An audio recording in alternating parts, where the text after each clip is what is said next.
ہم کمزور تھے، تو نے اولاد کی نعمت دی، پھولوں کی طرح کے خوبصورت بچے دیے۔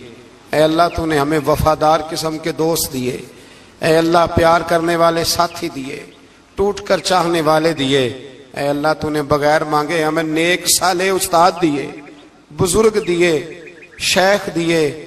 اے اللہ بغیر کسی لالچ کے پالنے والا باپ دیا، شفقت کے بازو پھیلانے والی ماں دی۔ ہم تیرا شکر ادا نہیں کر سکے، اللہ ہمیں شکر کی توفیق عطا فرما دے، اللہ ہمیں شکر کی توفیق عطا فرما دے، اللہ ہمیں شکر کی توفیق عطا فرما دے۔ اللہ اگر ہم بھول جائیں تو ہم سے درگزر فرما، اے اللہ ہمارے حال پہ رحمت فرما۔ میں صبح دیکھتا رہا کس طرح بوڑھی مائیں گاڑیوں میں بیٹھ کے آتی ہیں، بہنیں گاڑیوں میں بیٹھ کے آتی ہیں۔ اللہ ان بیچاریوں کے کئی دکھ بھی ہیں، ان کی کئی تکلیفیں بھی ہیں، یہ کئی جگہ آزمائش کا شکار۔ ایک بزرگ فون کر کے کہہ رہے تھے بیٹی بڑی پریشان ہے، اللہ کریم سب پہ اپنا فضل فرما دے۔ ہم دنیا کے دھتکارے ہوئے تیرے دروازے پہ آ کے بیٹھ جاتے ہیں، ہماری مدد فرما، ہمیں لوگوں کا محتاج نہ فرما۔ اے اللہ یہ بوڑھے بیمار لوگ جو صبح چل کے تیرے اور تیرے محبوب کی رضا کے لیے آتے رہے، ان کے قدموں کو قبول فرمانا، ان کی کوششوں کو قبول فرمانا۔ اللہ معذور بزرگ بیچارے لاٹھیوں کے سہارے یہاں تک پہنچ کر تیرے دین کی بات سنتے رہے، ان کے حال پہ کرم فرما، ان پہ رحمت فرما، ہم سے درگزر فرما، ہمارے ساتھ معافی والا معاملہ فرما۔ اے اللہ مائیں بہنیں بچیاں بیچاری اللہ شوق سے ذوق سے آتی رہیں، خداوندہ ان کے دکھ دور فرما دے، ان کو آزمائشوں سے نکال دے۔ جو بیچاریاں اولاد کے لیے روتی ہیں اور کہتی ہیں ایک بیٹی ہی مل جائے سسرال میں رہنے کے قابل ہو جاؤں، اللہ ان پہ رحم فرما دے۔ جو جس حال میں پریشان ہے اس کی مدد فرما دے، تیرے محبوب کی امت بڑی پریشان ہے۔ اے اللہ ختم قرآن کا موقع ہے، رمضان کی جاتی ہوئی گھڑیاں ہیں، اے اللہ پوری دنیا میں رسول اللہ کے غلاموں کا خون بہ رہا ہے۔ اے اللہ اتنی بڑی دنیا میں برما کے مجبوروں کو رہنے کو جگہ نہیں مل رہی، سالوں بیت گئے، کشمیر کی بچیاں روتی ہیں، اللہ فلسطین کی مائیں پکارتی ہیں، پاکستان کی سڑکوں پہ روز خون بہتا ہے۔ ہم نے بڑی بڑی کوشش کر کے بڑے بڑے لوگوں کے وعدوں پہ اعتبار کیا، اے اللہ اب تو ہماری مدد فرما، ہماری مدد فرما، غریبوں کی مدد فرما، یتیموں کی مدد فرما۔ اے اللہ جو سڑکوں پہ جھونپڑیوں میں ہیں ان کی مدد فرما، اے اللہ جو بیچارے چھابڑی فروش ہیں ان کی مدد فرما، جہاں جوان بچیاں ہیں ان کی مدد فرما۔ اے اللہ غریبوں کی مدد فرما، مجبوروں کی مدد فرما، اے اللہ تنگ دست لوگوں کی مدد فرما، بیماروں کو شفا دے دے، مقروضوں کو قرضوں سے رہا کر دے، تنگ دستوں کو وسعت دے دے۔ ہمارے وہ مشائخ، ہمارے وہ بزرگ جنہوں نے ہمیں یہاں تک پہنچایا ان کی قبروں پہ رحمتوں کا نزول فرما، ان پہ کرم نوازیاں فرما۔ جن کے عزیزوں رشتہ داروں میں سے کوئی دنیا سے چلا گیا ہے، اللہ جن کے ماں باپ رخصت ہو گئے ان کی قبریں نور سے بھر دے، رحمت سے بھر دے۔ ربنا اغفر لی ولوالدی وللمؤمنین یوم یقوم الحساب۔ اے اللہ زندگی میں جب موت کا وقت آئے نا تو ہمیں کلمے کی توفیق عطا فرمانا، ہمیں بے ایمانی کی موت سے محفوظ رکھنا، ایماندار مارنا ہمیں۔ اللہ ہماری آخرت کی منزلوں پہ اپنا فضل رکھنا، ہم سے سخت حساب نہ لینا۔ اے اللہ بس خار ہیں، بدکار ہیں، ڈوبے ہوئے ذلت میں کچھ بھی ہیں مولا تیرے محبوب کی امت سے۔ رب اغفر وارحم انت خیر الراحمین، وصلی اللہ تعالی علی حبیبہ سیدنا و مولانا محمد۔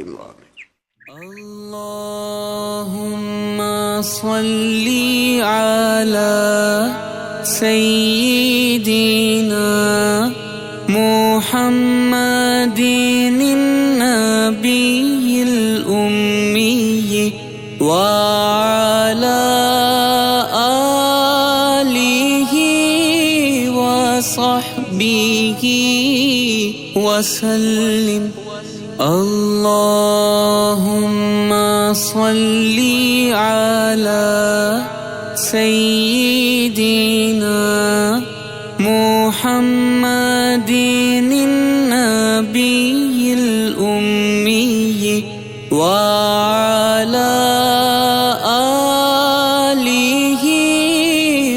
وصحبه وسلم. اللهم صل على سيدنا محمد النبي الأمي وعلى آله وصحبه وسلم. اللهم صل على سيدنا محمد النبي الأمي وعلى آله وصحبه وسلم. اللهم صل على سيدنا محمد النبي الأمي وعلى آله وصحبه وسلم. اللهم صل على سيدنا محمد النبي الأمي وعلى آله وصحبه وسلم. اللهم صل على سيدنا محمد النبي الأمي وعلى آله وصحبه وسلم. اللهم صل على سيدنا محمد النبي الأمي وعلى آله وصحبه وسلم. اللهم صل على سيدنا محمد النبي